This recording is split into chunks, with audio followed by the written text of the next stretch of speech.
What's going on, guys? It's Jimmy here. Welcome to our daily show where we discuss the fourth stimulus package update, stimulus check update, daily news, everything going on here in our country, in Washington, D.C., with our economy, money, investing, the stock market, and everything you need to know about on a daily basis. Lawmakers are discussing another COVID stimulus relief package here, and it is going on right here now, as well as today is the 1 year anniversary of the January 6th events that happened with the attack on the Capitol. And President Biden made a speech today, somewhat attacking former President Donald Trump. And former President Donald Trump has a rebuttal to President Biden in kind of a tit for tat attacks here today. And it's very, very interesting here. It's very, very interesting here, and they're going at each other. I'm gonna give you a quick clip of the speech here, not the whole speech, but just a quick clip so you get a glimpse of the speech here. Former President Trump canceled his speech today.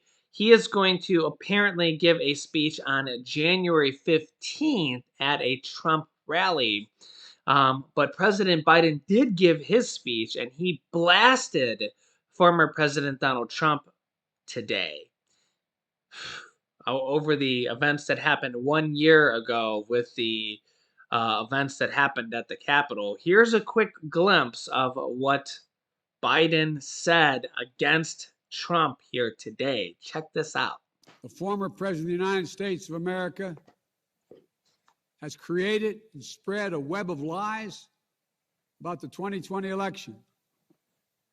He's done so because he values power over principle, because he sees his own interest as more important than his country's interest, than America's interest, and because his bruised ego matters more to him than our democracy or our Constitution.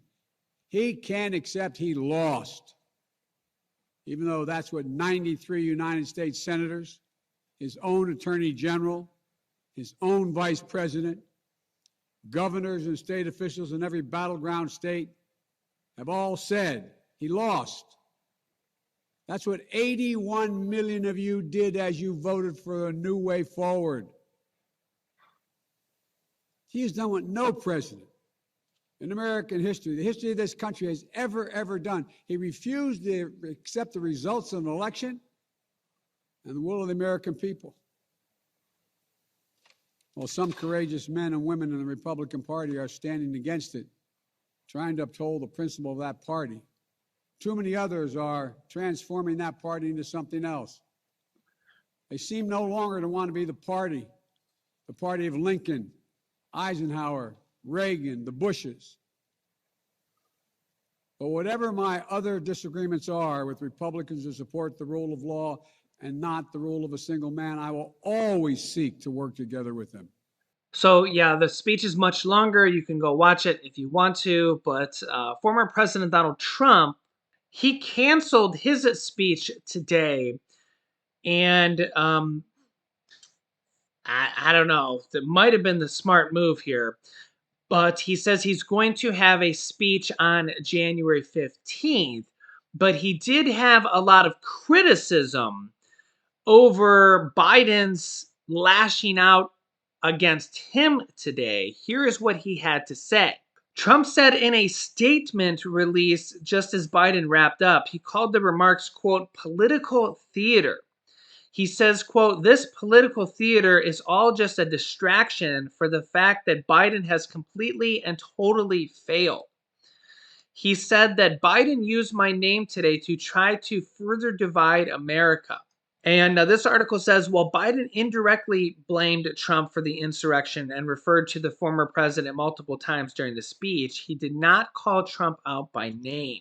The statement further reiterated Trump's claim that the 2020 election was rigged, pointing to why the House Select Committee investigated the January 6th attacks was, quote, not discussing the rigged presidential election of 2020.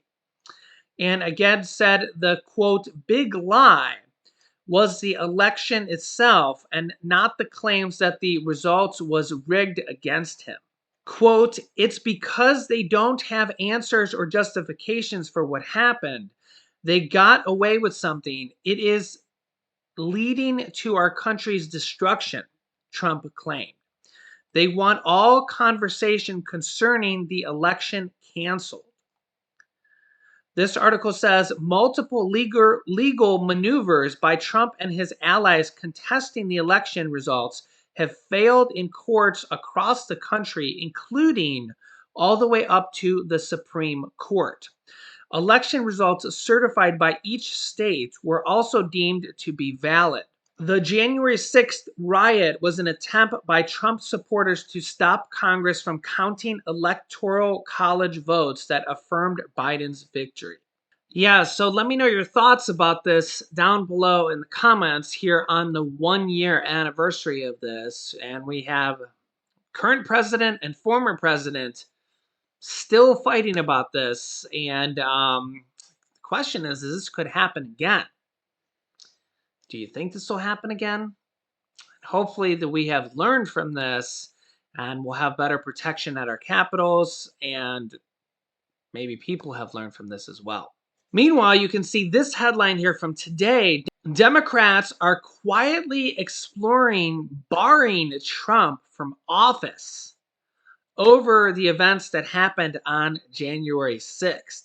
You can see here in the years since the January 6th events at the Capitol, a handful of Democrats and constitutional scholars and pro-democracy advocates have been quietly exploring how a post-Civil War amendment to the Constitution might be used to disqualify former President Donald Trump from holding office again. Calls for Congress to take steps to remove Trump from his eligibility, which reached a crescendo in the aftermath of the January 6th events, have since decreased. But those who remain engaged on the issues say discussions about applying Section 3 of the 14th Amendment have been ongoing.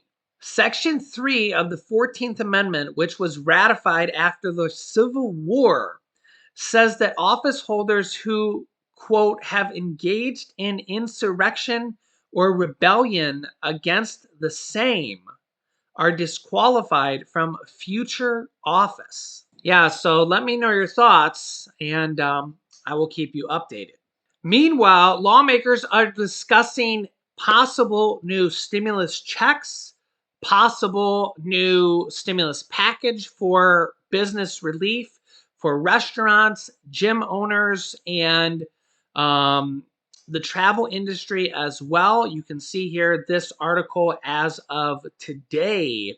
So there is multiple different talks going on between both Republican lawmakers and Democrat lawmakers here that could provide new relief to millions of Americans being discussed here today, and ongoing talks going on here today. Another article here from CNN. Lawmakers discuss additional COVID relief amid the Omicron variant, which is just going absolutely crazy here. We're having 700, 800, 900, a million new cases per day. Yeah, it's really, really bad out right now. So all-time highs. In addition to talks over another stimulus package, this would be in addition to the Build Back Better package. So the Build Back Better package is going on, another stimulus relief package, kind of emergency virus relief. That's not really in place of the Build Back Better package. It's kind of in addition to. So we have the Build Back Better package. We have this emergency virus relief package. So those are kind of two different packages going on right now. So it's kind of interesting. It's actually kind of good because Build Back Better package kind of has a lot of things in there that should have been done for a long time. We think about paid family and medical leave.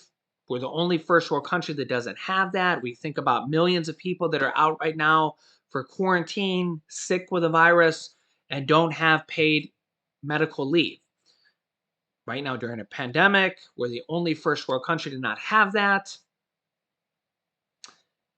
Kind of makes you think, why are we the only first world country to not have that? That's one of the things in there. Lowering the cost of prescription drug pricing for tens of millions of Americans, lowering the cost of childcare for tens of millions of Americans, all the different things in that package, right? Adding pre-K in there, the schooling for pre-K. Remember that the average cost of pre-K, if you have to pay for that, is like $8,600 per year. Many families just cannot afford that. In fact, most other first world countries pay for that. In fact, some countries in Europe have been paying for that for over 100 years. And we're falling very far behind when it comes to ranking of education here in the US versus other countries. When you compare us to like China and stuff like that, we are so far behind on them. And this is one of the ways that we can catch up, as opposed to making us pay for it. Other countries have been doing that for many years. Also, we're looking to possibly have Social Security increases this year. I just did a video about that, talked about that in the last video. There's a new push for $200 per month Social Security raises in there as well.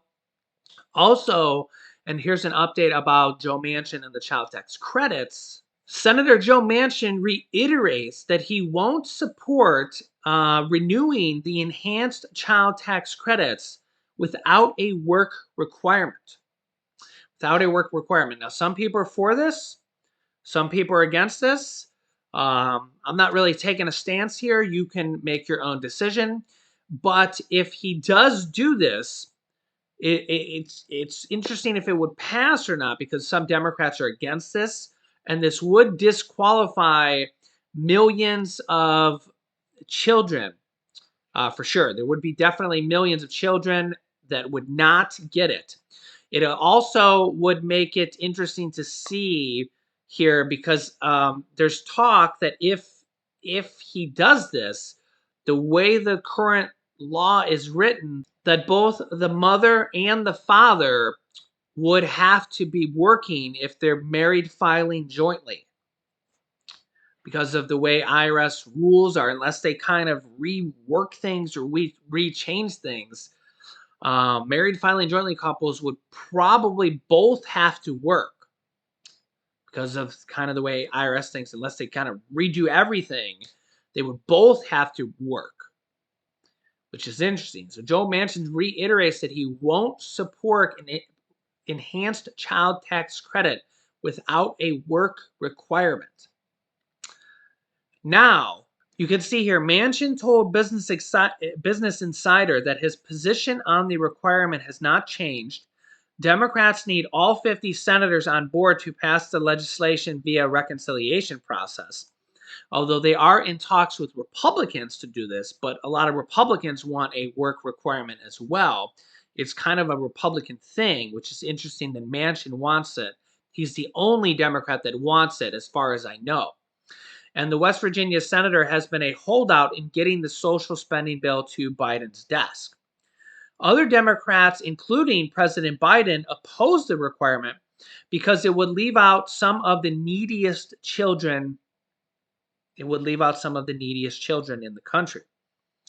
In particular, it would potentially exclude grandparents who care for their grandchildren while living on a fixed income and are retired and on Social Security, because Social Security does not count as working. So think about the millions of grandparents who claim their children and would now not get the child tax credits. Yeah, there's probably several million grandchildren or grandparents that get the child tax credits for their children, and Joe Manchin would essentially be cutting those grandparents out, would not get those checks for the children, as well as some parents who are students or who are disabled and cannot work. Yeah, so this is why when you really start to think through all these different situations, I mean, remember there's 330 million people here in the US. Um, you got to really think there's a lot of people in a lot of different situations. I mean, the US is not just a one size fits all, put everybody in a nice, perfect little box. And I mean, think about grandparents, think about people who are students that are going to school, think about people who are disabled and cannot work and maybe getting a fixed income, of living on $800 a month, and that extra $250 a month really helps them out, really helps pay for the child. A lot of different situations here to really think about here, right? In addition to a firm work requirement, Manchin has also called for a household income cap of around $60,000 to receive the credit.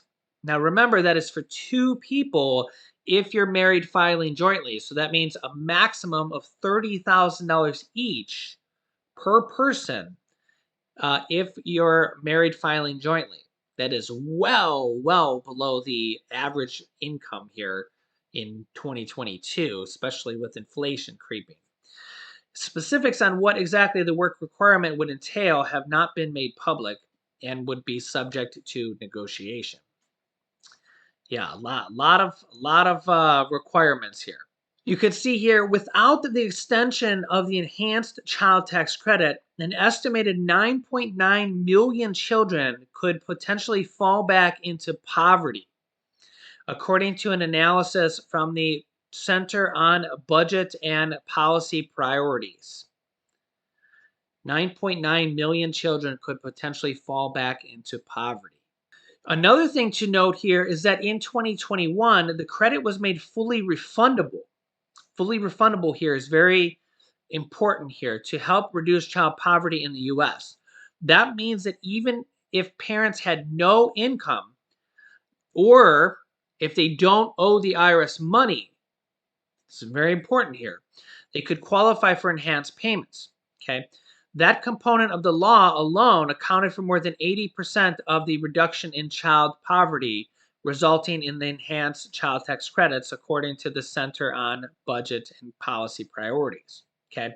So if it wasn't fully refundable, okay, normally it would only be a tax credit where they would reduce your taxes. Okay. So if you owed the IRS $5,000 and you got a $2,000 tax credit, instead of owing the IRS $5,000, they would reduce your taxes from $5,000 to $3,000. They would take that $2,000 off the top.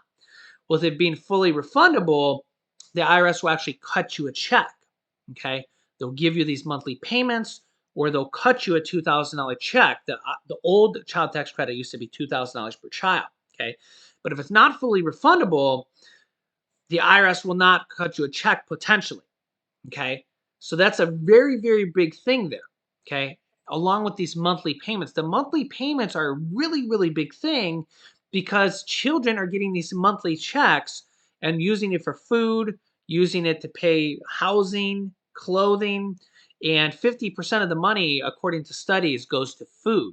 That's a really big thing. Okay. Imagine like Social Security, you get this monthly check. Imagine if you didn't get the monthly checks at all and you just got it all in a one lump sum once a year. The problem is that people are very historically bad at budgeting, and if you get it all once in one lump sum, by the end of the year, it's all gone, right? And that's the problem, along with the fully refundable part too, as well. If you don't owe the IRS money, they won't give you any money back. So yeah, that's the problem here, as well as if they don't renew the child tax credit, it's no longer going to be $3,000 to $3,600. It's going to potentially only go back down to $2,000, if that. So I'm going to keep you up to date here. There's a lot going on. There's new potential stimulus package, the child tax credit extension, and the virus. There's a lot going on here. So make sure to click the subscribe button down below and subscribe to our YouTube channel. If you haven't done so yet, it's completely free to do so, so you don't miss out on new videos that come out here on our YouTube channel every day at 10 a.m., 3 p.m., and 8 p.m. Eastern Standard Time. I'll keep you up to date with everything going on here. You can click here to watch my newest video next. And you can click here to see how there's a new push for $1,400 to $2,000 stimulus checks. So click on one of those videos next. Thanks, guys, and I will see you in the next video.